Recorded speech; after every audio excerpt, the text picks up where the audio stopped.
퇴근길에 문득 이런 생각이 든 적 있으십니까? 오늘도 빠짐없이 살았는데 왜 이렇게 비어 있는가? 해야 할 일은 다 했습니다. 출근을 했고, 일을 했고, 사람들을 만났고, 돈을 벌었습니다.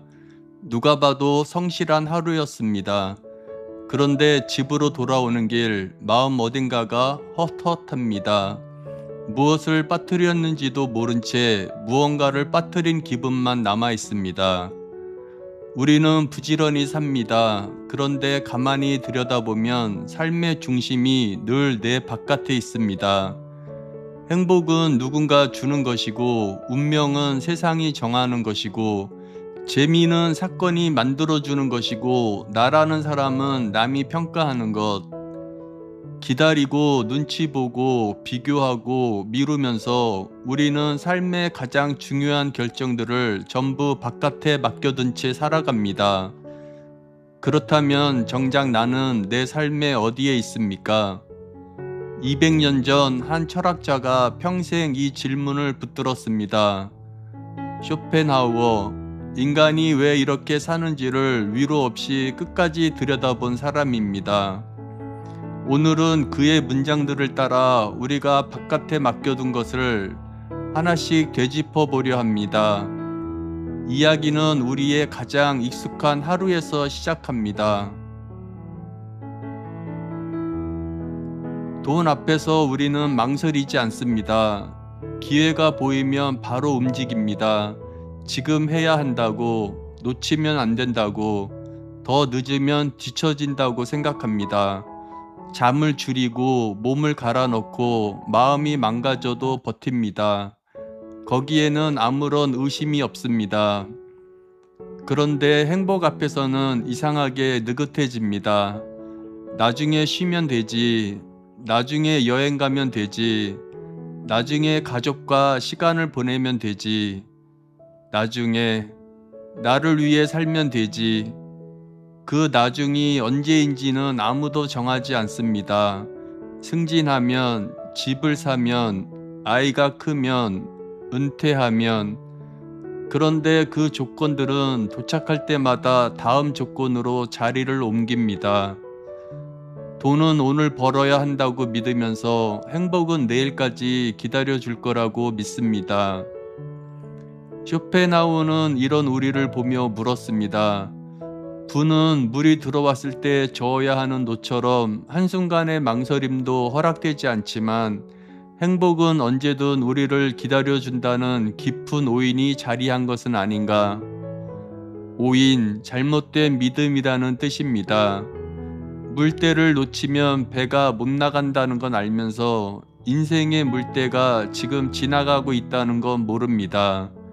인생의 가장 좋은 시간을 전부 돈 버는 데 쓰고 나면 남은 시간에는 남은 체력과 남은 마음만 있습니다. 미룬 휴식은 휴식이 아니고 미룬 사랑은 사랑이 아닙니다. 미룬 삶은 결국 살지 않은 시간입니다. 그렇다고 우리가 행복을 아예 모르고 사는 건 아닙니다. 가끔 행복 비슷한 것이 찾아옵니다. 누가 나를 인정해주면 조금 행복해집니다. 돈이 들어오면 마음이 잠깐 놓입니다. 누군가 다정하게 말해주면 내 인생도 괜찮은 것 같습니다. 그런데 문제는 그 행복이 너무 쉽게 사라진다는 겁니다.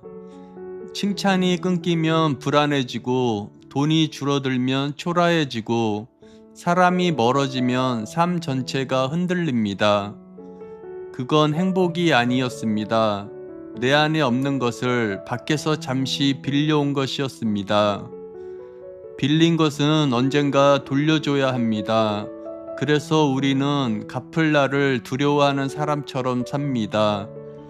칭찬을 구걸하고 인정을 저축하고 관심이 끊길까봐 마음을 졸입니다.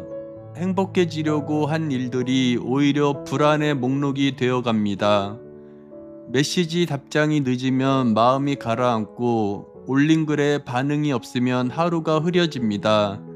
내 기분의 열쇠를 전부 남의 주머니에 넣어둔 채 우리는 그 주머니만 바라보며 삽니다. 쇼펜하우어는 잘라 말합니다. 행복을 다른 곳에서 얻기란 아예 불가능하다고. 그리고 더 잔인한 말을 덧붙입니다. 자신 안에서 얻는 건 역시 결코 쉽지 않다고. 그래서 인간은 불가능한 곳에서 행복을 찾다가 지치고 어려운 곳으로 돌아와서 또 무너집니다. 내 안에 없는 행복은 어디서도 오래 머물지 않습니다. 그런데 여기서 이상한 일이 하나 벌어집니다. 그토록 바라던 여유가 생겨도 우리는 행복해지지 않습니다. 먹고 사는 문제는 분명 예전보다 나아졌습니다. 밥을 굶을까봐 두렵고 오늘 밤 잘 곳을 걱정하던 시대에서는 멀어졌습니다. 그런데 마음은 더 자주 무너집니다. 퇴근하고 집에 오면 쉴 수 있는데도 불안합니다. 기다리던 주말인데도 허전합니다. 아무 일도 없으면 평온해야 하는데 오히려 그 고요를 견디지 못합니다. 그래서 휴대폰을 켭니다. 영상을 넘깁니다. 먹을 것을 찾고 살 것도 없는데 쇼핑몰을 봅니다. 1시간이 지나고 2시간이 지나고 분명 쉬었는데 쉰 것 같지 않은 밤이 그렇게 쌓여갑니다. 배가 고픈 게 아닙니다. 자기 자신과 단둘이 있는 시간을 견디지 못하는 겁니다. 쇼펜하우어는 이 장면을 200년 전에 이미 내다봤습니다. 궁핍에서 벗어나는 데는 이력이 났지만 새로운 적인 지루함 앞에서 인간은 초보이자 문외한이다. 그는 인간을 시계추에 비유했습니다. 욕망과 권태 사이를 오가는 추. 부족할 때는 갖고 싶어서 괴롭고 갖고 나면 할 일이 없어서 괴롭습니다. 우리는 부족함에서 벗어나는 법은 평생 배웠지만 충분해진 시간을 견디는 법은 한 번도 배운 적이 없습니다. 여기서 처음으로 익숙한 생각에 금이 갑니다. 문제는 바깥의 조건이 아니었을지도 모른다는 것. 편해진 삶이 우리를 구한 게 아니라 우리를 드러냈다는 것.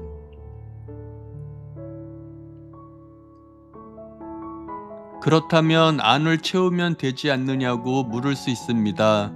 그런데 여기에 더 깊은 문제가 있습니다. 안을 채우는 시간들은 이상하게 천대받습니다.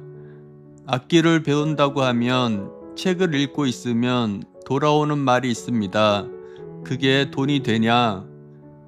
야근에는 아무도 이유를 묻지 않는데 나를 위한 시간에는 늘 해명이 필요합니다. 처음에는 남의 말이었습니다. 그런데 어느새 내가 나에게 그 말을 하고 있습니다. 책을 펴면서 이 시간에 뭘 하는 건가 싶고 좋아하는 일에 돈을 쓰면 죄책감부터 듭니다. 생산적이지 않은 시간은 전부 낭비처럼 느껴지고 쉬면서도 마음 한쪽으로는 계속 계산을 합니다. 폄하의 진짜 무서움은 듣는 게 아니라 믿게 되는 겁니다. 쇼펜하우어는 이것을 우리의 일상이라고 불렀습니다. 부를 쌓으려는 노력에는 기꺼이 당위성을 부여하면서 정신의 교양을 위한 시간은 배부른 소리로 폄하하는 것. 그런데 그 자신은 어떻게 살았을까요? 그는 매일 오후 플루트를 불었습니다. 하루도 거르지 않았습니다.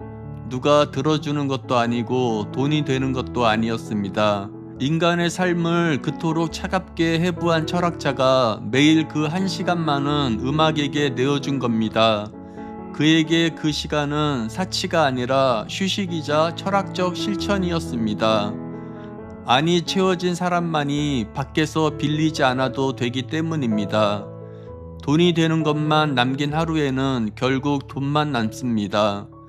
그리고 돈이 안 되는 시간들이 사실은 나를 만들고 있었습니다. 안을 채우기 시작하면 다음 관문이 찾아옵니다. 바깥의 목소리입니다. 가까운 사람의 말일수록 깊이 박힙니다. 넌 우유부단해. 넌 이기적이야. 넌 답답해. 그 사람은 분명 길게 설명했을 겁니다.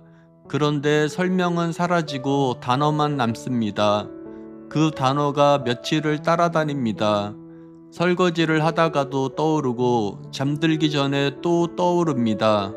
무시하자니 자꾸 떠오르고 인정하자니 내 전부가 흔들리는 것 같습니다.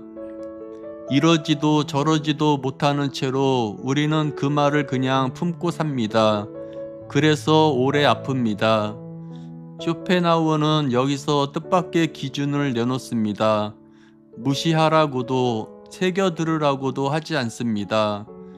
누군가 우리를 그러그러한 사람이라 할 때 분간할 것은 정말 그런가 하는 것이다. 아니라면 휘둘릴 필요가 없다.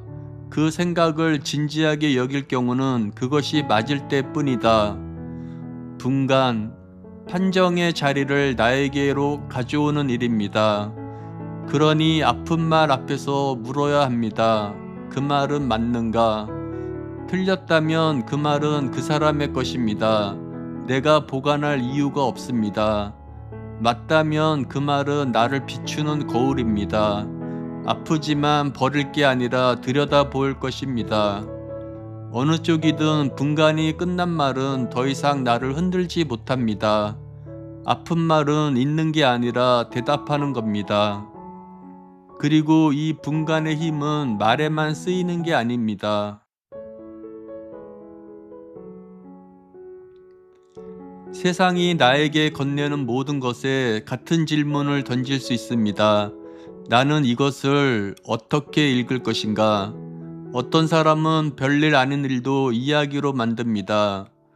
길을 잘못 든 일, 민망했던 순간, 누군가와 나눈 짧은 대화까지 그 사람 입을 거치면 평범한 하루도 살아납니다. 나는 비슷한 일을 겪고도 짜증으로 끝냅니다. 피곤했다, 별일 아니었다. 같은 사건인데 누군가는 이야기를 꺼내고 누군가는 불평만 꺼냅니다. 쇼펜하우어는 말합니다. 우리가 정말 부러워해야 할 것은 누군가에게 생긴 재미있는 사건이 아니라 사건을 재미있게 파악할 줄 아는 이해력이라고. 인생이 지루한 건 사건이 부족해서가 아니라 해석이 빈약해서라는 것. 재미있는 일이 생겨야 인생이 재미있어진다고 우리는 평생 믿어왔습니다. 그래서 더 큰 자극, 더 새로운 곳, 더 특별한 경험을 찾아다녔습니다. 그런데 어쩌면 순서가 반대였는지도 모릅니다. 눈이 깨어있는 사람에게는 어제와 같은 하루도 처음 보는 하루입니다. 생각해보면 지금까지의 이야기가 전부 여기로 모입니다. 같은 돈이 누군가에게는 수단이 되고 누군가에게는 주인입니다. 같은 고요가 누군가에게는 고문이고 누군가에게는 쉼입니다. 같은 지적이 누군가에게는 상처고 누군가에게는 거울입니다. 행복도 권태도 아픈 말도 결국 사건의 문제가 아니라 잃는 눈의 문제였습니다. 삶의 깊이는 무슨 일을 겪었느냐가 아니라 그 일을 어떻게 읽어냈느냐에 갈립니다.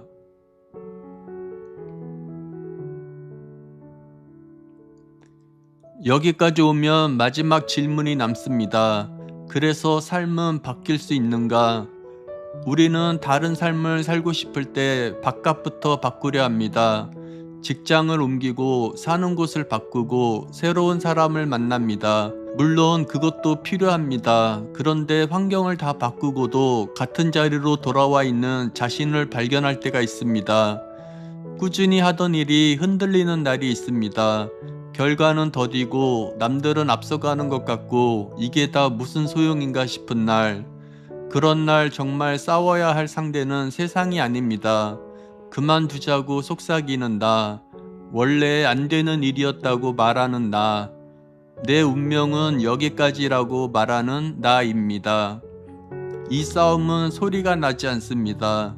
아무도 봐주지 않고 이겨도 박수가 없습니다. 그런데 한 사람의 10년 뒤는 바로 이 조용한 싸움들이 쌓여서 정해집니다.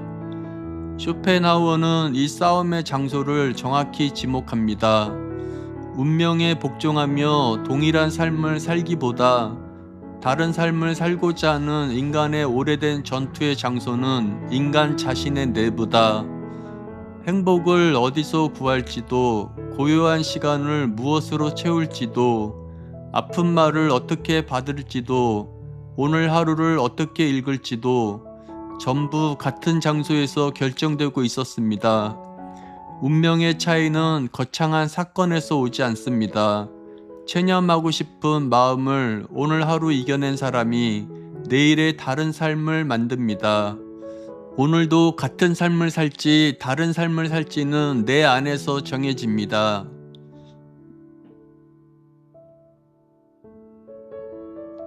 다시 퇴근길입니다. 오늘도 마음이 바깥을 떠돌다 돌아온 하루였을지 모릅니다.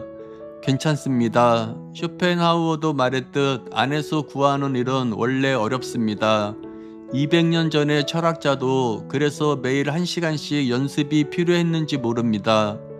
다만 오늘 밤에는 질문 하나만 곁에 두고 잠들어도 충분합니다. 나는 오늘 내 삶의 어디에 있었나? 빌려온 행복 말고 내 것인 시간이 있었는지, 돈이 안 되어서 오히려 나를 만들던 순간이 있었는지, 분간하지 않은 채 품고 있는 말은 없는지. 답은 서두르지 않아도 됩니다. 행복은 기다려주지 않지만 이 질문은 기다려줍니다.